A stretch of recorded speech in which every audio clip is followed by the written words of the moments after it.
इसकी शुरुआत जानवी नाम की लड़की से होती है। उसे कॉलेज के कैंपस सिलेक्शन में एक आईटी कंपनी में जॉब मिल जाती है। उसकी शिफ्ट रात के 12 बजे ख़त्म होती है। वो हर रोज़ की तरह अपनी शिफ्ट ख़त्म करके स्टेशन की तरफ अपनी साइकिल से जा रही थी। वो अपनी साइकिल को साइकिल स्टैंड पे पार करके जैसे ही स्टेशन में पहुंचती है उसे कुछ अजीब सा लगता है। तभी उसकी नज़र अचानक से रेलवे स्टेशन पे पड़े एलईडी बोर्ड पे लगती है। उस एलसीडी पे ना ही ट्रेन का नाम और ना ही कोई शेड्यूल दिखा रहा था। तभी अचानक से वहाँ पे लाइट कट जाती है और वहाँ पे ट्रेन आ जाती है। उसी के बाद जानवी जल्दी जल्दी जाके अपने ट्रेन में सीट लेके बैठ जाती है। लेकिन हैरानी की बात तो ये थी कि आज ट्रेन में गिने चुने लोग ही बैठे हुए थे।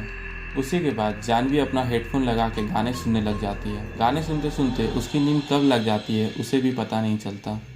थोड़ी देर के बाद ही उसके पापा का फ़ोन आता है। वो जैसे ही अपना आँख खोलती है उसे दिखता है कि उसके पापा फ़ोन कर रहे हैं। वो फ़ोन उठाती है। तभी उसके पापा बोलते हैं, जानवी तुम ट्रेन में बैठ गई? तो वो बोलती है, हाँ पापा जस्ट अभी ही बैठी हूँ।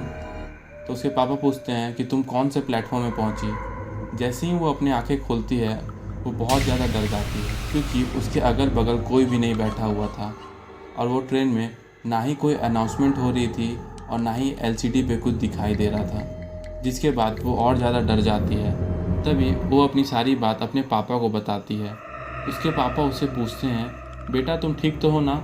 अगले प्लेटफॉर्म पे तुम उतर जाना, मैं तुम्हें लेने आ जाऊंगा। उसी के बाद जानवी बोलती है, पापा मैं आपको 2 मिनट में फ़ोन करती हूँ। वो अपने अगल बगल देखती है, उसे कुछ भी नहीं दिखता। फिर वो उठ के ट्रेन के ड्राइवर की तरफ जाने लग जाती है। वो ड्राइवर के केबिन के पास जाके दरवाजे ज़ोर ज़ोर से पीटने लग जाती है, लेकिन उसे कोई भी रिस्पॉन्स नहीं मिलता। उसके बाद वो फिर आके अपनी सीट पर बैठ जाती है। ट्रेन हर रोज़ 10-10 मिनट में रुक रुक के चलती थी, लेकिन इस बार ट्रेन लगातार चल ही रही थी। थोड़ी देर के बाद ट्रेन की स्पीड धीरे होती है, तब जाके जानवी की जान में जान आती है। वो ट्रेन जाके एक स्टेशन पे रुक जाता है। उसके बाद जानवी उस प्लेटफॉर्म पे उतर के उस प्लेटफॉर्म का नाम देखने लगती है। तभी उसके पापा का फ़ोन आ जाता है। वो अपने पापा को बताती है कि पापा ट्रेन एक प्लेटफॉर्म पे रुकी है, मगर इस प्लेटफॉर्म में बहुत ही ज़्यादा अंधेरा है और यहाँ कोई भी लोग नहीं है और इस प्लेटफॉर्म का मुझे नाम भी नहीं दिख रहा। उसी के बाद वो ट्रेन के बाहर उतर के प्लेटफॉर्म का नाम देखने चल जाती है। वो थोड़ी दूर आगे जाती ही हैं, तभी उसे एक बोर्ड दिखाई देता है जो कि पूरा खून से लथपथ था और जिससे अभी भी खून के बूंदें गिर रही थी। उसी के बाद जानवी और ज़्यादा डर जाती है और दौड़ते दौड़ते ट्रेन की तरफ भागने लगती है। वो जैसे ही ट्रेन में जाकर बैठती है, फिर उसे दिमाग आता है कि क्यों ना मैं अपना लाइव लोकेशन चेक करूं कि मैं कहाँ पे हूँ। फिर वो अपना लाइव लोकेशन चेक करती है। लाइव लोकेशन में भी उसे कुछ एरर दिखा रहा था और वो जगह अननोन बता रही थी। तभी उसके पापा का फ़ोन आता है और वो उसे बोलते हैं कि तुम वही पटरी पे पीछे की तरफ आने लगो, मैं तुम्हें लेने आता हूँ। उसी के बाद वो पीछे दौड़ने लग जाती है। वो दौड़ती हैं तभी, लेकिन उसे अपने पीछे 4-5 लोगों की दौड़ने की आवाज़ सुनाई देती है।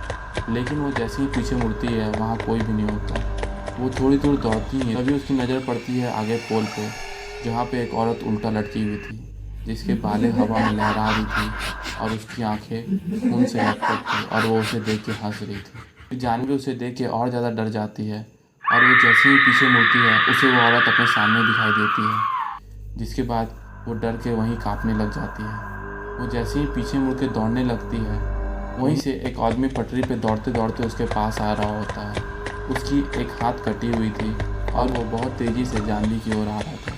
जानवी जाके देख के और ज़्यादा डर जाती है और उसे कुछ भी समझ नहीं आता कि वो क्या करे। तभी उसे रोड पे एक गाड़ी दिखाई देती है। वो दौड़ते दौड़ते उस गाड़ी के पास जाती है। जानवी को ऐसी हालत में देखते हुए उस गाड़ी से वो आदमी बाहर आ जाता है। वो जानवी से पूछता है कि आपको क्या हुआ, आप पटरी पे ऐसे क्यों दौड़ रहे हो?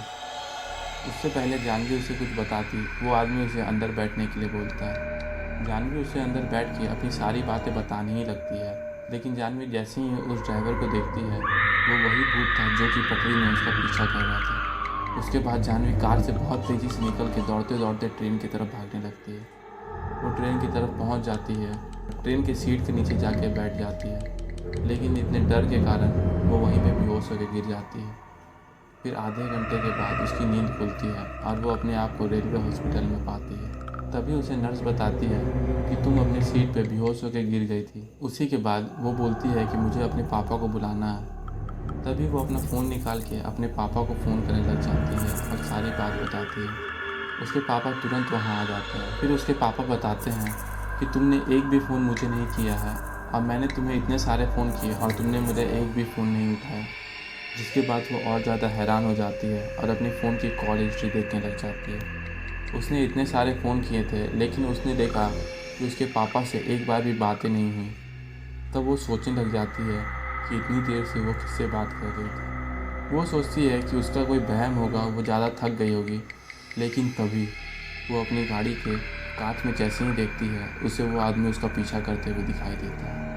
आपको ये कहानी कैसी लगी मुझे कमेंट बॉक्स में बताएं। इस वीडियो को लाइक शेयर सब्सक्राइब करें।